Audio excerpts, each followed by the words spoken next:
Hi friends, কেমন আছো তোমরা? আশা করি ভালো আছো। এই দিনটা ছিল রবিবার। জামাই ষষ্ঠী উপলক্ষে কিছু আয়োজন করেছিলাম। সকাল সকাল ঘুম থেকে উঠে কিছু কাজ সেরে নিয়ে জলখাবারের আয়োজন শুরু করলাম। লুচি, ঘুগনি, সিমাই, সাথে সাথে ফ্রাইড রাইসের চালও সেদ্ধ হয়ে গেছে। তারপর ঘুগনিটা করে নিলাম। ঘুগনিটা হয়ে যাওয়ার পরেই ফ্রাইড রাইসের জন্য যে সবজিগুলো ছিল সেই সবজিগুলো ভেজে নিয়ে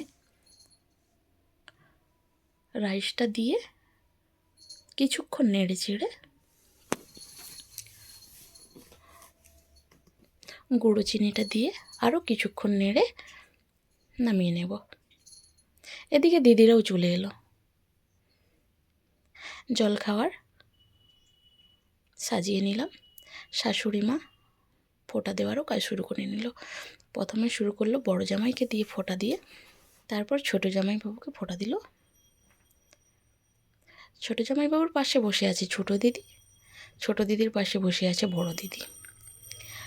তারপর শাশুড়ি মা জলখাবার পরিবেশন করলো।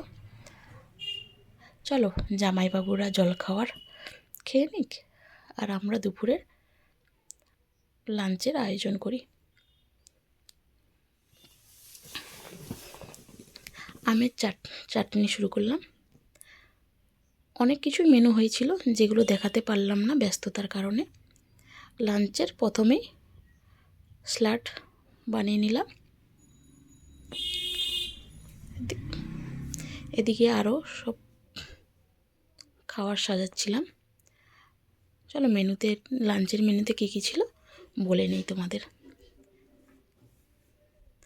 আলু ভাজা ছিল, বেগুন ভাজা ছিল, মাছের ডিম ভাজা, ফ্রাইড রাইস, ভাত, ডাল, কাতলা মাছের ঝাল, আলু পটলের তরকারি, কুমড়োর তরকারি, দই, মিষ্টি, পাঁপড় ভাজা। তোমাদের বাড়িতে কী কী ছিল জানাতে ভুলো না কিন্তু কমেন্টে।